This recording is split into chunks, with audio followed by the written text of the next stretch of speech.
Hello everyone, आज हम discuss करने वाले हैं नीट का एक पीवाईक्यू जो कि आपकी स्क्रीन पे ये रहा।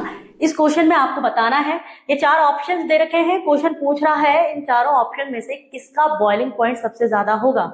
तो इसको समझने के पहले, ऐसे क्वेश्चंस आपके बहुत आ जाते हैं एग्जाम में, तो इसको समझने से पहले आपको क्या पता होना चाहिए, एक रिलेशन होता है delta TB is equal to I into K b into small m. Delta TB क्या है? चेंज इन टेम्परेचर भी आप बोल सकते हैं या फिर एलिवेशन इन टेम्परेचर भी आप बोल सकते हैं। आई इज वेंटॉफ फैक्टर, के बी इज ए कांस्टेंट होता है, एब्यूलोस्कोपिक कांस्टेंट बोलते हैं या मोलर एलिवेशन कांस्टेंट, राइट। और स्मॉल एम इज मोलैरिटी।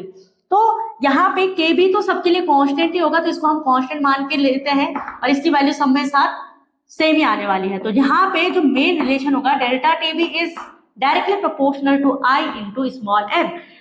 समझ आ गया? जिसकी ये वाली वैल्यू ज्यादा होगी वहां पे टेम्परेचर का चेंज ज्यादा आ रहा होगा या फिर बॉइलिंग पॉइंट ज्यादा आ रहा होगा।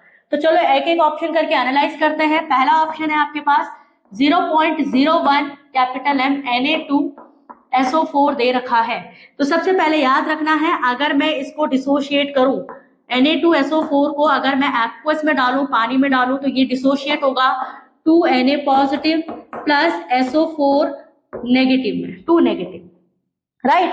अब यहां से आई सबसे पहले निकालना है। आई क्या होता है? आई तीन तरीके से आप निकाल सकते हैं, लेकिन यहाँ पे जो आप आई लगाएंगे उसके लिए क्या होगा, number of particles after dissociation and association divided by initially taken.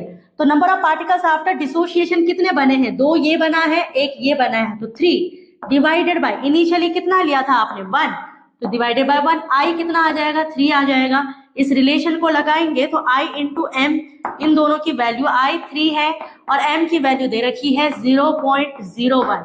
Solve करेंगे तो क्या आएगा? 0.03 इसका आंसर आ जाएगा, राइट। इन दोनों का जो आंसर होगा वो ये होगा। दूसरा ऑप्शन की अगर हम बात करें बेटा, तो दूसरा ऑप्शन कौन सा है? 0.015 कैपिटल M C6H12O6 ग्लूकोज दे रखा है। सबसे पहली बात, ग्लूकोज आपका वाटर में डिसोशिएट नहीं होता है, ना ही एसोसिएशन होता है। If I is greater than 1 it means dissociation हो रहा है, I is smaller than 1 it means I is smaller than 1 it means association हो रहा है, और I is equal to 1 it means no dissociation no association. तो यहाँ पे ना डिसोशिएशन होता है ना एसोसिएशन, इसलिए यहाँ पे I की वैल्यू क्या आ जाएगी? 1 आ जाएगी। तो अगर मैं I इंटू एम करूं यहाँ पे, तो 1 इंटू ये कितना दे रखा है? 0.015 दे रखा है, तो answer will be 0.015, right. Third वाला ऑप्शन एनालाइज करते हैं। ये दे रखा है 0.01 कैपिटल एम यूरिया। ये यूरिया का कॉन्सेंट्रेशन दे रखा है। यूरिया भी अगेन डिसोसिएशन एसोसिएशन नहीं होता है यूरिया का, इसके लिए भी आई आ जाएगा 1, right. I is equal to 1, तो I इंटू एम लगाएंगे तो क्या आ जाएगा? 1 इंटू इसका कॉन्सेंट्रेशन है 0.001, राइट। तो ये हो जाएगा 0.01। जो लास्ट ऑप्शन है बेटा, लास्ट ऑप्शन क्या है आपके पास? लास्ट वाला ऑप्शन दे रखा है 0.01 कैपिटल M KNO3। इसकी अगर हम बात करें तो KNO3 आपका आयनाइजेबल होता है, आयनाइज हो जाता है। कैसे टूटेगा?